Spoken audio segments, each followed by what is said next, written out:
In our last episode, we saw the dragon cast down from heaven. Defeated by Michael, Satan fell to the earth with great wrath. But he did not surrender. He did not retreat. Instead, he built a system. For thousands of years, humanity has attempted global rule. Babylon, Rome, the Third Reich. Every empire rose, and every empire fell. But prophecy reveals something different. One final empire will succeed where all others failed. An empire that unites political power, military dominance, and spiritual darkness. When the dragon can no longer fight in heaven, he empowers a beast to rule the earth. Welcome back to Prophecy Matrix. Today, we witness the rise of the final world order. Revelation chapter 13 begins with a shift in perspective. Then I stood on the sand of the sea.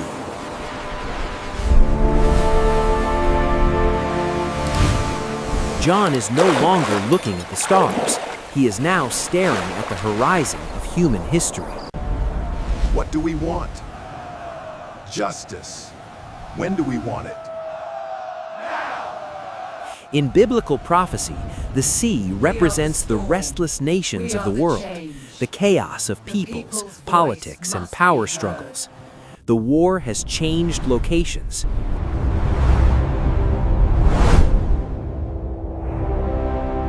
The dragon is no longer fighting angels. He is now operating through human systems.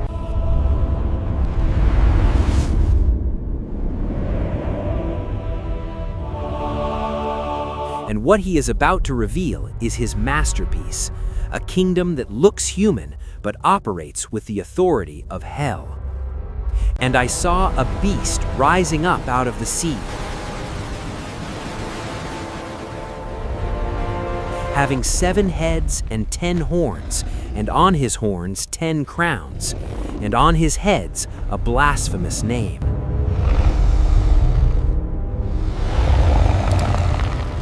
This is not a random monster.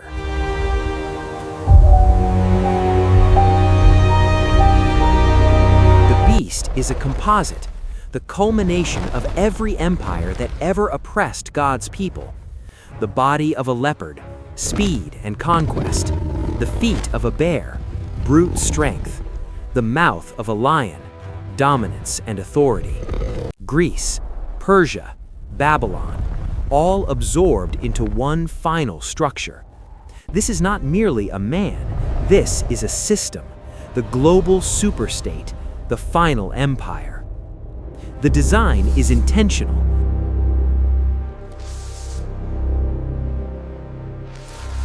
The 7 heads represent the wisdom, legacy, and continuity of satanic kingdoms throughout history.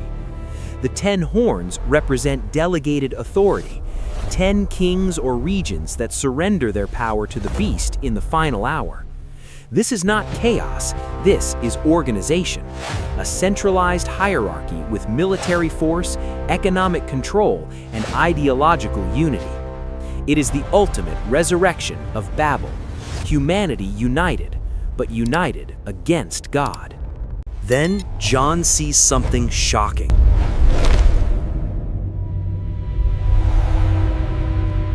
One of his heads appeared to have a mortal wound.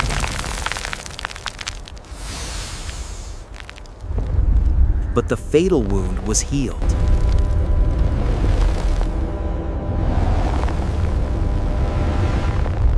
Whether this refers to the resurrection of a fallen empire or the literal assassination and revival of the Antichrist himself, the outcome is identical.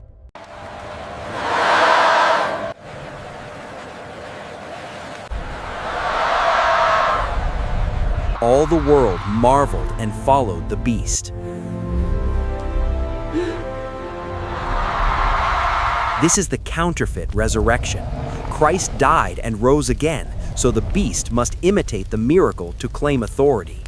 What appears to be political recovery becomes religious worship.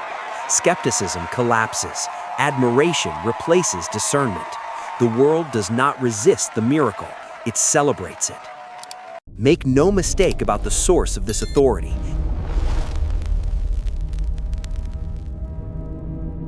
It does not come from elections. It does not come from popular consent. The dragon gave him his power, his throne, and great authority. The beast is the instrument, the dragon is the source, and the timeline is precise. 42 months, 3.5 years, the final half of the tribulation. For a brief moment, God allows evil to reach its fullest expression, so the universe can see exactly what a world ruled by Satan looks like. What does the beast do with this power? He does not bring peace, he brings persecution. Move! Move! Get back now! Everyone on the ground! All civilians proceed to the checkpoint. Have your identification ready and do not slow down. Sir! It was granted to him to make war with the saints and to overcome them.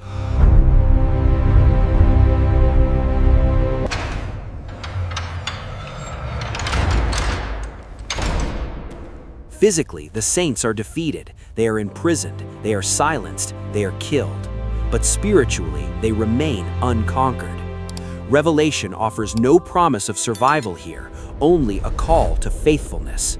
Here is the patience and the faith of the saints. In this era, victory is not escape. Victory is loyalty unto death.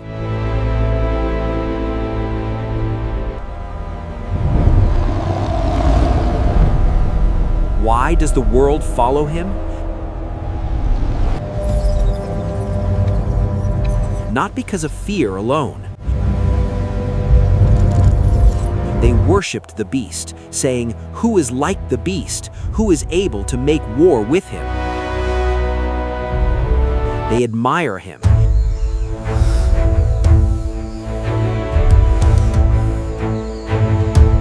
He restores order. He stabilizes economies. He appears invincible. A sense of calm has returned. These shipments arrived right on schedule this morning. Good, we can finish this section today then. The greatest deception of the end times is not terror, it is admiration. Humanity, rejecting Christ, embraces a counterfeit savior. They exchange freedom for security, truth for efficiency, worship for convenience.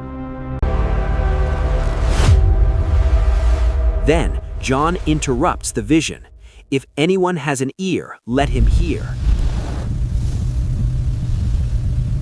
This is not poetry, it is an alarm.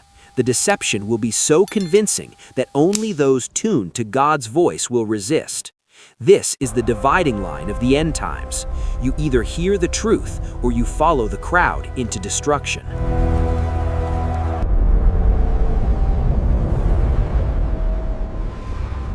The beast is not only a man, it is a system. Politics, finance, military power, religion, merged into a single will. For centuries, this level of control was impossible. The world was too fragmented. But today, the infrastructure exists. Global connectivity, digital economies, centralized authority. The rising has begun.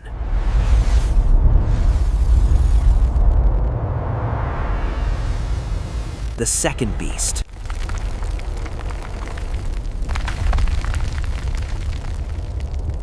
But the beast does not rule alone. A system needs a voice, an empire needs belief, power needs persuasion. John sees another figure rise, not from the sea, but from the earth.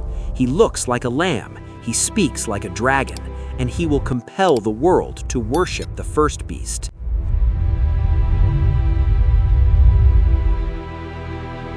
The beast may rise, but his reign is brief. 42 months is nothing compared to eternity. The stage is being set.